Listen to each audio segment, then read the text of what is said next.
চট্টগ্রামের রাঙ্গুনিয়া উপজেলা থেকে কুরবানি পশুর প্রায় ২.৫ লাখ টাকার চামড়া কিনে নগরীর আতুরার ডিপো এলাকায় নিয়ে এসেছিলেন মোহাম্মদ সবুর নামে এক মৌসুমি ব্যবসায়ী। আড়তদাররা তার কাছে সেই চামড়া কিনতে চেয়েছেন মাত্র ২০,০০০ টাকায়। এই দুঃখে চামড়া বিক্রি না করে তিনি সব চামড়া রাস্তায় ফেলে চলে গেছেন। কেবল সবুর নন, জেলার বিভিন্ন উপজেলা থেকে সারা দিন চামড়া সংগ্রহ করে মধ্যরাতে গাড়ি ভরে অসংখ্য মৌসুমি ব্যবসায়ী এসেছিলেন আতুরার ডিপো এলাকায়। দাম না পেয়ে তাদের প্রায় অনেকে এসব চামড়া রাস্তায় ফেলে চলে গেছেন। চট্টগ্রাম সিটি কর্পোরেশনের হিসাব মতে প্রায় ১ লাখ চামড়া পরিত্যক্ত আবর্জনা হিসাবে সরিয়ে তারা ডাম্পিং করেছেন।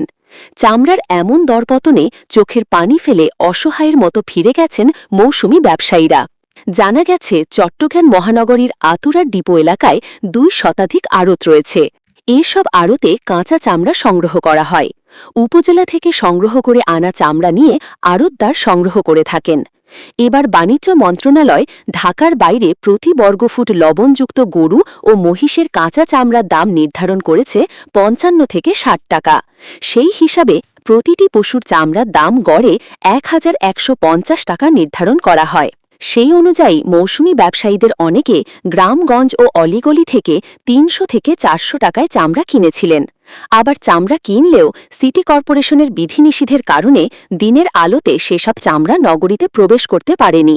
রাত ১০টার পর চামড়া নিয়ে আসতে হয়েছে শহরে। লবণহীন কাঁচা চামড়াগুলো তাই নষ্ট হওয়ার ঝুঁকিতেও পড়ে। নুরুল আলম নামে এক মৌসুমি ব্যবসায়ী বলেন, নগরী ও জেলার বিভিন্ন স্থান থেকে তিনি প্রায় ১,০০০ চামড়া সংগ্রহ করেছেন, প্রতিটি ৩০০ থেকে ৪০০ টাকা দরে। ট্রাকে করে এসব চামড়া নিয়ে এসে মুরাদপুর এলাকায় শনিবার গভীর রাত থেকে রোববার সারা দিন বসেছিলেন আড়তদার তথা ক্রেতার আশায়। কিছু আড়তদার এসেছিলেন, কিন্তু তারা ১০০ থেকে সর্বোচ্চ ২৫০ টাকায় এক একটি চামড়া কিনতে চান।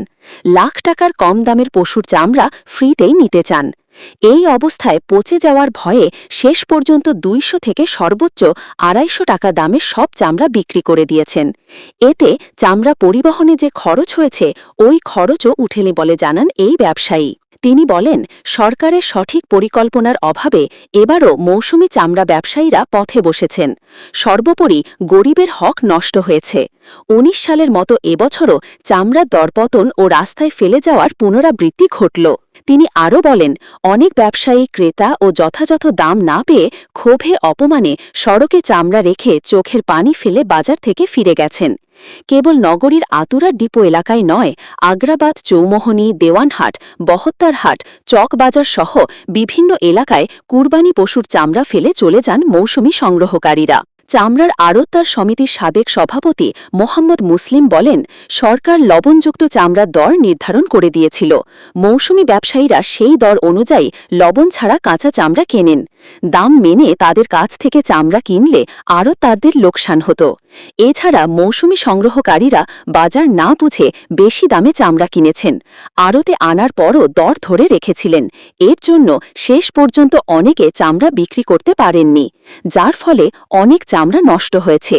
তিনি বলেন, চামড়া সংগ্রহের টার্গেট ছিল ৪.৫ লাখ, তাদের টার্গেট পূরণ হয়েছে।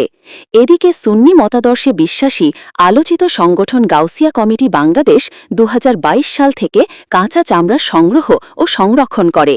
এই সংগঠনটিও এবার লাখের কাছাকাছি চামড়া সংগ্রহ করেছে বলে জানা গেছে। তবে মাদ্রাসা ও এতিমখানায় সহায়তার উদ্দেশ্যে এই সংগঠনকে বিনামূল্যে কুরবানি দাতারা এসব চামড়া দিয়ে দেন। পরবর্তীতে প্রসেসিং করে তারা এসব চামড়া ট্যানারি মালিকদের কাছে বিক্রি করে সেই টাকা মাদ্রাসা, এতিমখানা ও দিনের খেদমতে ব্যয় করবেন বলে জানান সংশ্লিষ্টরা। বাণিজ্য মন্ত্রণালয়, ট্যারিফ কমিশন এরা সমন্বয় করে আবার রেট দেওয়ার পর বেসিক্যালি কিন্তু ব্যবসা আমরা করে থাকি। হোল দা ইয়ারে চামড়ার ব্যবসা আমরা ট্যানারি মালিকরা করে থাকি। এর ভিতরে যদি সমন্বয় না থাকে রেটের এই প্রবলেম তো হবেই।